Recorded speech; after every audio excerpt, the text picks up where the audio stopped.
Hello student, मैं M के Pandey mathematics में आप सबों का स्वागत करता हूं। आज इस वीडियो में हम लोग 10th का सबसे इम्पोर्टेंट और बहुत ही इंटरेस्टिंग चैप्टर के बारे में पढ़ेंगे, ट्रिगोनोमेट्री। बहुत ही इंटरेस्टिंग चैप्टर है और अगले क्लास के लिए भी बहुत इंपॉर्टेंट है इसको पढ़ना। आप अगर साइंस सब्जेक्ट पढ़ते हैं तो मैथ पढ़ें, फिजिक्स पढ़ें, केमिस्ट्री पढ़ें, सब में ट्रिगोनोमेट्री की आवश्यकता होती है। और इस वीडियो में मैं ये कोशिश कर रहा हूं कि आप मात्र 25-25 मिनट के 2 वीडियो में पूरा ट्रिगोनोमेट्री सीख जाएंगे। 2 वीडियो देखिए, ट्रिगोनोमेट्री का पूरा कंसेप्ट क्लियर, आपको कभी कोई प्रॉब्लम नहीं होगा। चलिए हम शुरू करते हैं। ट्रिगोनोमेट्री में सबसे पहले ट्रिगोनोमेट्री के अंतर्गत हमको पढ़ना क्या होता है। जैसे ज्योमेट्री में हम साइड, मैंने किसी भी ट्रायंगल के साइड का, एंगल का, सबका अलग अलग प्रॉपर्टी पढ़ते हैं। ट्रायंगल के एंगल के आधार पर उसके साइड का क्या रेशियो होता है, इसके बारे में हम ज्योमेट्री में नहीं पढ़ते हैं, वही चीज हम ट्रिगोनोमेट्री में पढ़ते हैं। किसी भी ट्रायंगल के किसी एंगल के लिए उसके साइड का रेशियो क्या होगा, इन सब के बारे में हम लोग को आज ट्रिगोनोमेट्री में पढ़ना होता है। अगले क्लास में हम अलग अलग ट्रायंगल के बारे में भी पढ़ते हैं, लेकिन अभी सीखने के लिए सबसे पहले ये ट्रिगोनोमेट्री के जितने भी कंसेप्ट है वह राइट ट्रायंगल में दिया गया। सबसे पहले जानते हैं कि राइट ट्रायंगल है क्या। सबको ही जानते हैं कि अगर किसी ट्रायंगल का एक एंगल 90 डिग्री हो तो वह राइट ट्रायंगल कहलाएगा। तो मान लीजिए एक राइट ट्रायंगल यहां बना, ABC एक राइट ट्रायंगल है जिसमें एंगल बी इसका 90 डिग्री है। तो जाहिर सी बात है एक हाइपोटेनस होगा, सबको ही जानते हैं। तो 90 डिग्री के अपोजिट साइड को हाइपोटेनस कहते हैं। हाइपोटेनस मतलब opposite side of right angle, H से डिनोट करते हैं इसको। और बाकी 2 साइड में एक परपेंडिकुलर और एक बेस। अच्छे से दिमाग में रखिए कि परपेंडिकुलर और बेस दोनों में से कोई भी साइड हो सकता है। हम AB को भी परपेंडिकुलर और BC को बेस, या BC को परपेंडिकुलर और AB को बेस कह सकते हैं। ये निर्भर करता है इस दोनों एक्यूट एंगल पर। अगर हम एक्यूट एंगल C के अनुसार देखें तो इसका जो अपोजिट साइड होगा वह परपेंडिकुलर, और इस एंगल को बनाने में हाइपोटेनस के साथ जो साइड लगा वह बेस, मतलब opposite side of theta. Theta means कोई भी एक्यूट एंगल जो हम लें। For angle C, AB is perpendicular and BC is base. For angle A, BC is perpendicular and AB is base. ठीक है, तो अब चलते हैं हम थीटा इसके अनुसार काम करेंगे। कोई भी फॉर्मूला, तो परपेंडिकुलर ये हो जाएगा और यह बेस हो जाएगा। जान लीजिए हाइपोटेनस का मतलब क्या हुआ, opposite side of 90 degree. 90 degree का जो अपोजिट साइड होगा। परपेंडिकुलर का मतलब अपोजिट साइड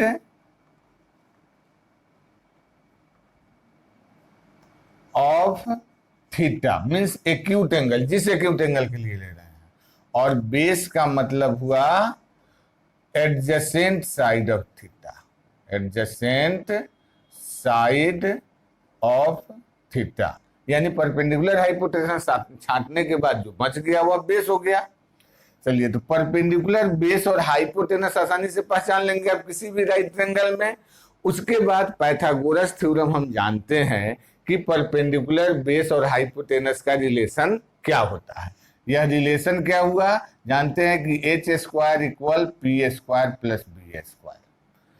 फिर P² equal H² minus B² लिख सकते हैं, और B² equal H² minus P² लिख सकते हैं। इसके आधार पर H equal P² plus B², P equal H² minus B² and B equal H² minus P²। तो इस तरह से आपको अगर किसी राइट ट्रायंगल में हमको कोई भी दो साइड पता हो जाए तो हम तीसरा साइड निकाल सकते हैं। ये फॉर्मूला हमें यही बात बताता है। अब मेन चीज जो है, ट्रिगोनोमेट्रिक रेशियो क्या होता है। ट्रिगोनोमेट्रिक रेशियो, रेशियो मतलब अनुपात, इसका दो साइड का रेशियो। किस दो साइड का? तो जैसे हमारे पास यह ट्रायंगल में तीन साइड पी बी एच है, तो प्रत्येक किसी दो ठो को लेकर के हम रेशियो निकालते हैं। जैसे P और H का रेशियो हुआ, P और H का, फिर B और H का रेशियो हुआ, फिर P और B का रेशियो। पहले ये तीन थो, P और H, B और H, P और B। इसमें P और H यानी थीटा के अपोजिट साइड और 90 डिग्री के अपोजिट साइड के रेशियो का नाम रखा गया साइन। ठीक है, साइन थीटा। साइन इसका पूरा स्पेलिंग हो गया SINE, लेकिन इसका हम शॉर्ट रूप यूज करते हैं केवल SIN। और साइन तो हो गया, लेकिन साइन के लिए हम P किसको लेंगे? कोई थीटा होना चाहिए। तो इसके लिए जिस एंगल के आधार पर हमने P लिया है उस एंगल का नाम यहां रहना चाहिए। मैंने साइन किसी एंगल का होता है, साइन किसी एक्यूट एंगल। पूछा जाए साइन थीटा का को डिफाइन कीजिए, तो क्या कहेंगे कि किसी भी राइट ट्रायंगल के एक्यूट एंगल थीटा के लिए opposite side of theta and hypotenuse का जो रेशियो होता है उसका नाम साइन थीटा कहा जाता है। उसके बाद बी और एच के रेशियो का नाम कोसाइन है पूरा, जिसको हम शॉर्ट रूप इसका कॉस थीटा यूज करते हैं। टेंजेंट, पी और बी का रेशियो टेंजेंट कहलाया, शॉर्ट रूप टेन थीटा यूज करते हैं। फिर इसी का सबका रेसिप्रोकल किया गया, माने पी और एच से रेशियो, तो पी और एच, P:H भी हो सकता है, H:P भी हो सकता है। तो इसका रेसिप्रोकल H/P हुआ, H/B हुआ और B/P हुआ। इसका नाम रखा गया कोसेकेंट। कोसेकेंट, शॉर्ट में इसको कॉसेक थीटा लिखते हैं। फिर इसका नाम है सेकेंट इक्वल सेक थीटा, और इसका कोटेंजेंट कॉट थीटा। कभी कभी ये शॉर्ट रूप देता है कि कॉट जो है किस नाम के लिए एब्रिविएशन है, किसका एब्रिविएशन कॉट है। तो इस तरह से नाम याद रहना चाहिए। यही 6 ठो रेशियो बना, इसी को ट्रिगोनोमेट्रिक रेशियो के नाम से हम जानते हैं। इसको अच्छे से याद रखना कि किसके रेशियो को क्या कहते हैं। एक छोटा सा हम यहाँ एक मंत्र लिखते हैं जिससे आप समझ जाएंगे कि साइन कॉस टैन कैसे याद रखेंगे। जैसे लिखते हैं यहाँ, पंडित बद्री प्रसाद हरे हरे बोल। ये हो गया। इस सब का फर्स्ट डिजिट ले लीजिए, फर्स्ट लेटर सबका। ऊपर से पढ़िएगा, यह साइन थीटा का वैल्यू आएगा, ये कॉस थीटा का और ये टैन थीटा का। और नीचे से इसको दोहरा दीजिए, तो ये कॉसेक थीटा हो गया, कॉसेक, ये सेक थीटा और ये cot theta. Sine theta P/H, cos theta B/H, tan theta P/B, cosec theta H/P, sec theta H/B, cot theta B/P। ये इतना याद रखिए, सब रेशियो आपको याद हो जाएगा।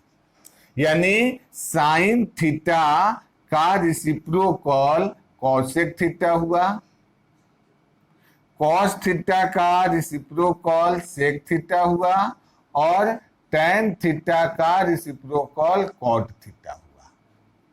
ठीक है, ये कौन किसका रेसिप्रोकल होगा ये याद रखना है। अब इतना चीज से हमने क्या सीखा कि अगर कोई भी एक रेशियो दिया गया हो तो एक रेशियो में दो साइड हमको पता चल जाएगा, और जब दो साइड पता चल जाएगा तो इस फॉर्मूला का यूज करके हम थर्ड साइड उसका निकाल लेंगे, और जब तीनों साइड पता चल जाएगा तो कोई भी रेशियो हम निकाल सकते हैं। तो एक रेशियो से कोई भी रेशियो हम निकाल सकते हैं। चलिए इसका स्क्रीनशॉट लीजिए, तो इसका अगला बात बताते हैं।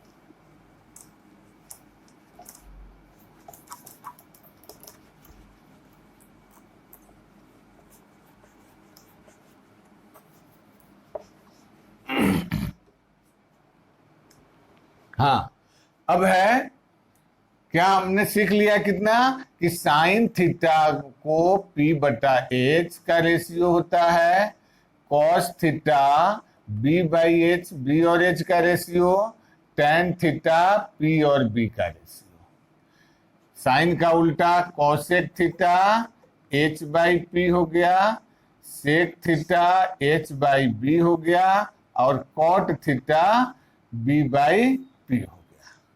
ये तीनों छोटे रेशियो जान लिए हम। अब मान लीजिए एक छोटा सा क्वेश्चन इस पर देख लेते हैं। जैसे कहा जाए कि if sine theta equal 4/5 then find other T ratios, बाकी रेशियो बताइए क्या होगा। तो क्या है, हमको साइन थीटा मालूम हुआ, साइन थीटा 4/5 है, इसका मतलब साइन थीटा P बटा H होता है, तो P और H का वैल्यू पता चल गया। मान लीजिए यह रेशियो है तो हम P को लिख लिए 4 के और H को लिख लिए 5 के। ठीक है, अब P और H जब मालूम हो गया तो हम B निकाल लेंगे पहले, H square minus P square equal 5K square minus 4K square, यानी 25K square minus 16K square, 9K square equal 3K। तो हमको B का भी वैल्यू पता चल गया 3K। अब इस सब का रेशियो हम निकाल सकते हैं। साइन थीटा तो मालूम था ही, कॉस थीटा निकालना है, B बटा H यानी 3K/5K, 3/5 हो गया। उसी तरह से tan theta P/B 4K/3K equal 4/3। उसके बाद cosec theta H/P 5K/4K equal 5/4, sec theta H/B equal 5K/3K equal 5/3, और कॉट थीटा B/P 3K/4K 3/4। तो हम कोई भी रेशियो निकाल सकते हैं। इसके साथ साथ कभी कभी देता है कि sine theta plus cos theta का वैल्यू निकालिए, टेन थीटा गुना कॉट थीटा का वैल्यू निकालिए, अलग अलग कुछ भी दे सकता है। तो एक रेशियो से हम बाकी सब रेशियो जब पता कर लिए तो उसके बाद उसका कैलकुलेशन कर लेना है, जो चीज कहा जाए वो निकाल लेना है। अब इस पर कुछ ट्रिगोनोमेट्रिक आइडेंटिटीज हम जरा समझे इसमें कि कैसे पता चलता है। एक चीज हम जानते हैं कि साइन थीटा और कोसेक थीटा एक दूसरे का रेसिप्रोकल होता है, और किसी भी नंबर का उसके रेसिप्रोकल से मल्टीप्लाई करने पर 1 आता है। जैसे हम अगर साइन थीटा और कोसेक थीटा को मल्टीप्लाई करें, दो तरह से देख सकते हैं, या तो हम P बटा H गुना H बटा P करें, या यहां देखिए साइन थीटा का वैल्यू 4/5 है और कोसेक थीटा का वैल्यू 5/4 है, मल्टीप्लाई करेंगे तो कट के 1 आ जाएगा। ठीक है, फिर उसी तरह से cos theta into sec theta, cos का उल्टा सेक होता है b/h और h/b, तो भी 1 आ जाएगा। ठीक है, और tan का उल्टा कॉट होता है, तो tan theta by p/b into b/p equal 1, तो तीनों का 1 आया। ये रेसिप्रोकल के साथ जो लिया गया, इस तीनों का तीन तो यह आइडेंटिटीज बन गया आपका मल्टीप्लीकेशन के लिए, यही 3 आइडेंटिटीज, ये 3 तो हो गया। उसके बाद एक चीज और ध्यान देना है, कभी भी किसी फ्रैक्शन का अगर न्यूमरेटर छोटा होता है, तो न्यूमरेटर छोटा होगा तो निश्चित रूप से उस फ्रैक्शन का वैल्यू 1 से कम होगा। तो इसका मतलब है कि यहाँ साइन थीटा और कॉस थीटा, हम जानते हैं कि राइट ट्रायंगल का लॉन्गेस्ट साइड हाइपोटेनस होता है, तो चाहे P हो या B हो, दोनों हाइपोटेनस से छोटा होगा। मींस इस साइन थीटा और कॉस थीटा के रेशियो में न्यूमरेटर निश्चित रूप से छोटा होगा। इसका मतलब इसका वैल्यू हमेशा 1 से छोटा होगा, 1 से छोटा होगा। किसी किसी केस में यह बराबर भी हो सकता है, आगे हम देखेंगे। और कम से कम किसी साइड को छोटा से छोटा तो 0 होगा। तो अगर 0 से 90 डिग्री के लिए विचार करते हैं, तो साइन का मिनिमम वैल्यू 0 और मैक्सिमम वैल्यू 1 होता है। वैसे ट्रिगोनोमेट्री में एंगल की कोई सीमा नहीं है, एंगल निगेटिव पॉजिटिव मैक्सिमम कहीं तक मिनिमम कहीं तक हो जाता है। तो 0 और 90 के लिमिट से जब हम बढ़ते हैं तो उसके वैल्यू में बदलाव आता है, जो कि साइन थीटा का वैल्यू -1 से 1 के बीच वैरी करता है, लेकिन 0 से 90 के बीच 0 to 1 के बीच वैरी करेगा। उसी तरह से इसका जो रेसिप्रोकल हुआ यहाँ पर, सेक और कॉसेक में हमेशा न्यूमरेटर बड़ा होगा, तो इस दोनों का वैल्यू 1 से बड़ा होता है या बराबर होता है। टैन और कॉट में यह निश्चित करना मुश्किल है कि P बड़ा है कि B बड़ा है, तो इसलिए इसका कोई लिमिट नहीं है कि P मैंने टैन का वैल्यू 1 से बड़ा होगा, छोटा भी हो सकता है, बराबर भी हो सकता है।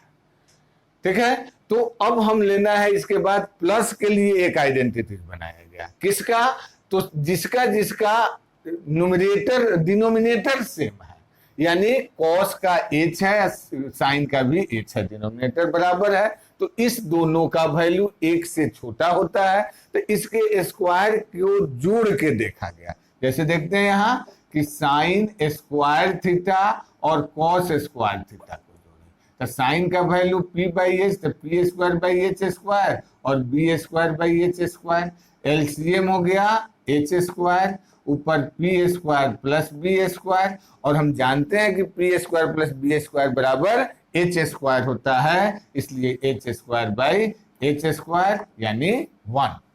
साइन स्क्वायर थीटा और कॉस स्क्वायर थीटा का सम क्या मिला हमको, 1 मिला। एक आइडेंटिटी ये हो गया। दूसरा फिर देखिए, बटा में टैन के बटा में b है और सेक के बटा में भी b है, दोनों के बटा में b है, डिनोमिनेटर सेम है। सेक का वैल्यू, सेक में ऊपर h है, इसमें p है, h हमेशा बड़ा होगा p से, इसलिए सेक थीटा का वैल्यू निश्चित रूप से टैन थीटा के वैल्यू से बड़ा होता है। तो इसको घटाव के लिए माइनस करके बनाए, subtraction of sec square theta and tan square theta 1 आता है। देखिए कैसे, तो इसके लिए अब आपको मिल गया सेक स्क्वायर थीटा और टैन स्क्वायर थीटा को घटाएंगे, h² b² minus P² b², h² minus P² b², h² minus P² b² होगा, अब बाई b² इक्वल 1। और थर्ड में फिर P है कॉट में और कॉसेक में, डिनोमिनेटर सेम है, तो इसका भी वैसे ही करते हैं, तो cosec square theta minus cot square theta, यानी h² बाई P² b²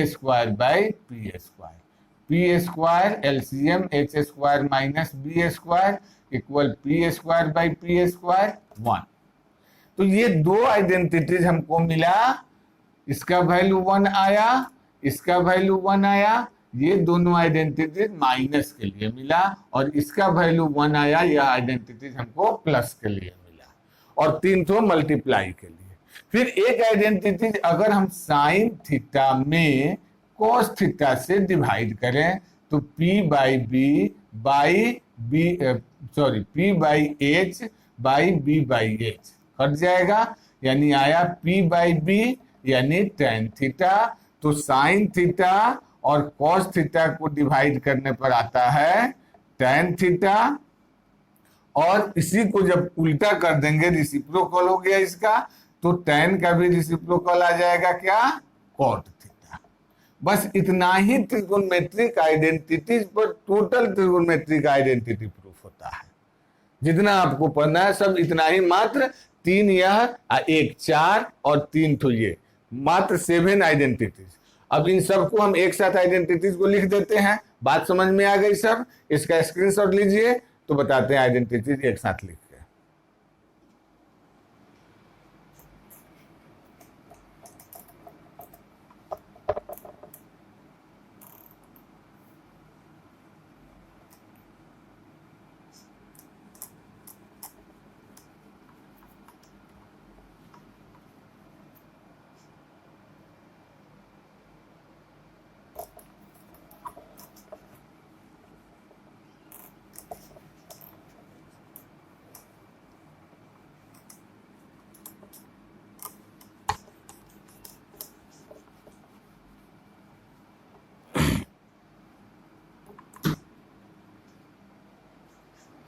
चलिए अब है ट्रिगोनोमेट्रिक आइडेंटिटीज देखना।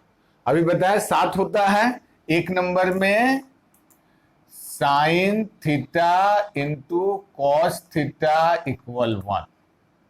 2 नंबर आइडेंटिटीज आपका हो गया cos theta into sec theta equal 1। 3 number में 3 नंबर हो गया tan theta into cot theta equal 1। ये 3 हो गया।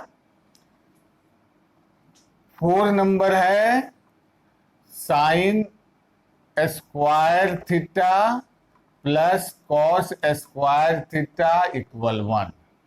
5 नंबर में sec square theta minus tan square theta equal 1। 6 number cosec square theta minus cot square theta equal 1। और 7 number में sine theta by cos theta equal tan theta और cos theta by sine theta equal cot theta. चलिए ये 7 identities आपको पढ़ना है। अब इसके आधार पर कुछ कुछ इसी को बराबर के इधर उधर करके नया नया फॉर्मूला निकाल दिया गया। जैसे अगर कॉस को बराबर के उधर ले जाए तो साइन थीटा इधर बचेगा, 1 बाई कॉस थीटा हो जाएगा, और कॉस थीटा निकालना हो तो 1 बाई साइन थीटा हो जाएगा। तो एक चीज हमको याद रखना है कि साइन का रेसिप्रोकल कॉसेक होता है।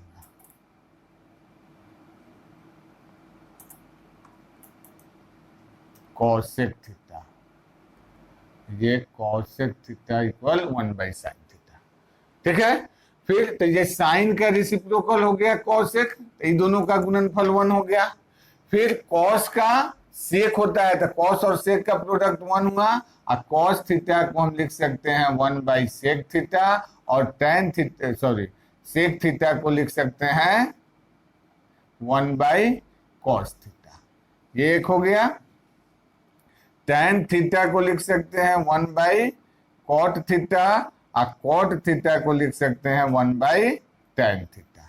ये 3 आइडेंटिटीज के आधार पर। फिर आइए sine square plus cos square 1 है, तो हम साइन स्क्वायर थीटा इक्वल 1, इसको उधर ले जाएंगे तो माइनस कॉस स्क्वायर थीटा हो जाएगा। अगर कॉस स्क्वायर थीटा इधर रखें और साइन को उधर ले जाएंगे तो 1 माइनस साइन स्क्वायर थीटा हो जाएगा। अगर इसका स्क्वायर हटा दिए तो इधर रूट हो जाएगा, तो sine theta equal root under 1 minus cos square theta और cos theta equal √1 minus sine square theta. इसको एक दो बार अपने से निकाल के देखना है, सब याद हो जाएगा। फिर sec square theta equal 1 plus tan square theta और tan स्क्वायर थीटा, देखिए 1 इधर आएगा तो इतना -1 इक्वल tan स्क्वायर, यानी sec square theta -1, sec theta equal √1 plus tan square theta और tan थीटा निकालना है तो √, सेक स्क्वायर -1। तो ये हो गया आपको सेक और tan के लिए। फिर आइए कॉसेक और कॉट में उसी तरह से, तो cosec square theta equal 1 plus cot square theta और कॉट स्क्वायर थीटा इक्वल, ये इधर आ जाएगा कॉसेक स्क्वायर थीटा -1, फिर cosec theta equal √1 plus cot square theta and cot theta equal √, cosec square theta -1। तो ये सारे आइडेंटिटीज हुए ट्रिगोनोमेट्रिक।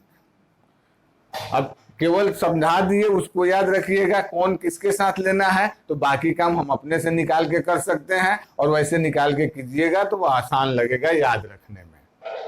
ठीक है, अब केवल बच गया आपको कुछ एक्यूट एंगल का वैल्यू याद रखना है और कॉम्प्लीमेंट्री एंगल के बारे में कुछ रूल्स पढ़ने हैं। बस 2 टॉपिक और बच गया।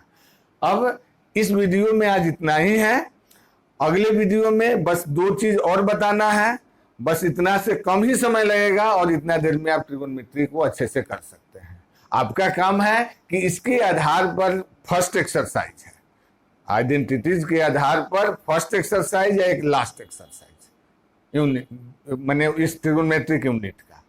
तो फर्स्ट में केवल रेशियो निकाल के उस पर जो कुछ कैलकुलेशन करना है वो चीज है, और लास्ट चैप्टर आइडेंटिटीज प्रूफ करने पर है, जिसमें इतने ही माने आइडेंटिटीज, इतना ही फॉर्मूला की आवश्यकता है। और बाकी दोनों अगले वीडियो में बनाते हैं।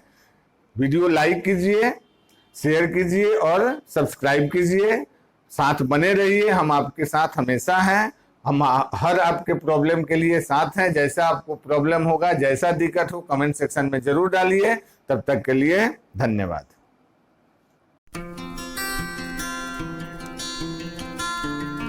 हाँ, तो अब ट्रिगोनोमेट्रिक रेशियो पढ़ने के बाद उसके लिए एक क्वेश्चन ऑफ द डे क्या है कि 5 sin theta plus 12 cos theta equal 13, then find tan theta. tan theta का वैल्यू क्या होगा, इस पर आप लोग रिसर्च कीजिए। और मिलते हैं हम लोग अगले वीडियो में अगले लेसन के साथ। तब तक के लिए धन्यवाद।